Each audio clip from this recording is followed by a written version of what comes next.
October 1944, Yorkshire, England. Lieutenant Werner Hartmann braced for beatings and hunger, convinced by Nazi propaganda that British captivity would be brutal. Yet as he and 200 fellow German prisoners of war stepped from the train, they were met not with violence, but with professional order and calm words from disciplined British guards. Over the following months, more than 400,000 German prisoners arrived in Britain, each expecting the worst, and finding instead decent food, medical care, and surprising respect. Behind the barbed wire, the real war would become a test of values, with consequences far beyond the camps. How did Britain's choice to treat its enemies humanely reshape lives and undermine the Nazi worldview from within? The British approach to German prisoners rested on rules, not moods. The War Office directive, circulated to every camp commander in 1944, spelled it out. The German soldier is our prisoner, not our captive. He is to be treated as a foe worthy of respect, for his conduct reflects on our own. Orders like this were more than words on paper. The 1929 Geneva Conventions required that prisoners receive food, shelter, and medical care at standards matching those of British troops. That meant no starvation rations, no revenge, no humiliation, just the routines of military custody, enforced with discipline and restraint. Camp commanders, often career officers with memories of their own men lost in German hands, took these instructions seriously. They walked the perimeter each morning, watching for signs of disorder, but also for lapses in dignity. One such commander, Colonel Arthur Williams, was known for his clipped inspections and his habit of quoting the directive aloud to new guards. Discipline without cruelty, firmness without hate. Remember, our standards are watched by the world. Under this system, every search, every registration, every meal served to a prisoner became a measure of British self-control. The guards, many of them veterans of North Africa or Normandy, followed a code as old as the army itself. Never let anger dictate your actions. Never let the enemy make you abandon your own values. The written rules left little room for improvisation. If a prisoner was ill, he went to the camp infirmary. If he broke the rules, punishment was swift, but never arbitrary. A loss of privileges, not a beating. The Geneva Convention sat on every camp office desk, dog-eared and underlined. Red Cross inspectors visited regularly, confirming compliance. The War Office kept statistics. 402,000 German POWs in Britain by 1946, with a death rate of just 0.03%. These numbers, and the directives behind them, form the backbone of daily life. For men like Hartmann, the first days in British hands became a lesson in the power of rules over revenge, and in the quiet authority of a system that valued order above hatred. By the autumn of 1944, the routines of British camp life began to take shape for Hartmann and thousands like him. Each morning, a bell sounded before sunrise. Prisoners queued for roll call, boots crunching on gravel, their breath hanging in the air. After breakfast, porridge, bread, sometimes a thin slice of cheese, work parties assembled at the gate.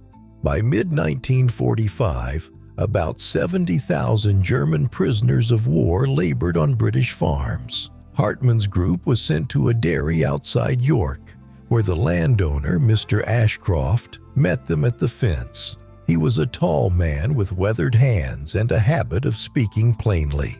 "You work hard, you'll eat well," he told them, then pointed to the fields thick with autumn mud. The work was steady, stacking hay, mucking stalls, repairing stone walls battered by years of neglect. 8 hours in the fields, sometimes more during harvest, with a short break for lunch. For every full day's labor, extra rations, a boiled egg, an apple, even a bit of jam. Hartman noticed the difference almost immediately. The first meal in the farmhouse kitchen, stew with potatoes, a crust of bread, mugs of hot tea, was more generous than anything he'd seen in the last weeks of the war. The farmers ate alongside the prisoners. No special table, no separate plates. Conversation was limited by language, but gestures and laughter bridged the gap. By the second week, Hartman found himself looking forward to the rhythm of work and the easy, wordless camaraderie that grew in the fields. Some days, local children watched from the lane, waving shyly.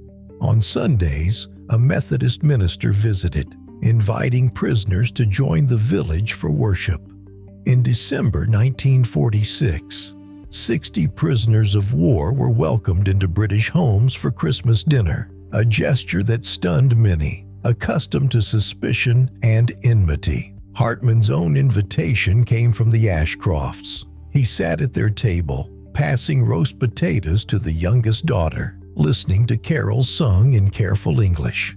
For a few hours, the war felt far away. The sense of community, though fragile, was real. Letters from home were rare, but kindness from strangers filled some of the emptiness. The work was hard, the rules strict, but dignity was preserved. As winter settled over the camp, Hartman realized he was no longer afraid of his captors. The routines, the meals, the shared labor, these things built a quiet bridge between enemies, one day at a time.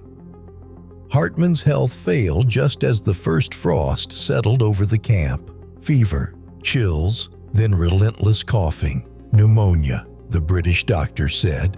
He was moved to the infirmary, laid on a cot beneath scratchy blankets, while a nurse checked his pulse and spooned out bitter sulfur tablets. Rations were doubled, hot tea brought twice a day, and the nurse lingered to adjust his pillow, sometimes offering a word in halting German. For a week, he drifted in and out of sleep, hearing boots on the floorboards and the distant clatter of breakfast trays. The British medical officer made rounds each morning, chart in hand, nodding at Hartman's improvement. Within 2 weeks, the fever broke. Hartman sat up, surprised at his own strength. Later, he would write, "They saved my life. I would have died from pneumonia without proper medicine." The numbers told the same story. Out of more than 400,000 prisoners, barely a fraction died in British camps.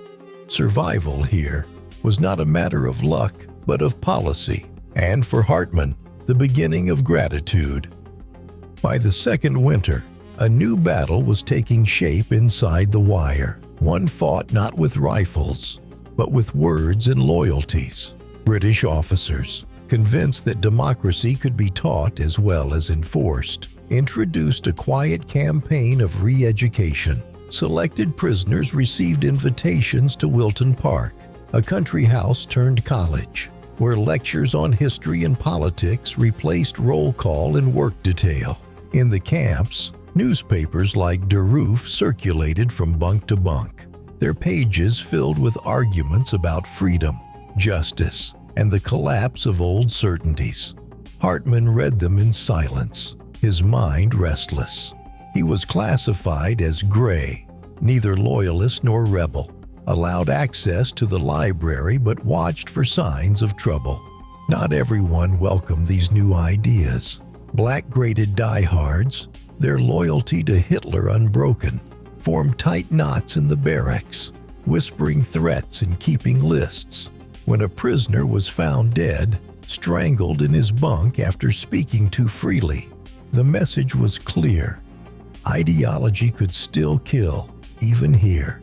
Yet for many, including Hartman, the daily exposure to debate and dissent planted doubts that could not be silenced. Years later, he would write that British captivity had been his first lesson in the dangers of certainty and the quiet power of open minds. In the spring of 1947, Hartman stood before a crowded hall in Hanover. the insignia of his old regiment still stitched to his jacket. He spoke plainly, no notes, his voice steady as he described the months spent in British hands. "We expected vengeance," he said, "but received justice. We feared cruelty, but were shown restraint." The hall was silent. Among the listeners, some shook their heads, unable to accept his words. Others, younger veterans, leaned forward, hungry for something different than the old certainties. Stories like Hartman spread at veterans clubs, in village meetings, even in letters home. By the time repatriation peaked, nearly 32,000 former prisoners had chosen to stay in Britain, finding work and building lives in the country that once held them behind wire. Colonel Williams, the camp commander, summed it up in his report. "True strength lies not in revenge, but in showing the world that civilization survives even the bloodiest war." By September 1946, Britain held over 400,000 German prisoners of war, one of the largest such populations in Western Europe. Contrary to Nazi propaganda, British authorities followed the 1929 Geneva Conventions, providing prisoners of war with adequate food, medical care, and fair treatment. Archival records show that nearly 32,000 chose to remain in Britain after their release, a testament to the impact of humane policies. Yet not all details are known. Some personal stories and internal camp reports remain classified or lost. Historians still debate how much British re-education efforts shaped long-term attitudes among former prisoners. Today, the British response stands as a documented example of restraint and adherence to international law, even amid the aftermath of war. The record shows that respect, not brutality, defined Britain's treatment of its enemies, and that legacy continues to shape standards for prisoner treatment worldwide.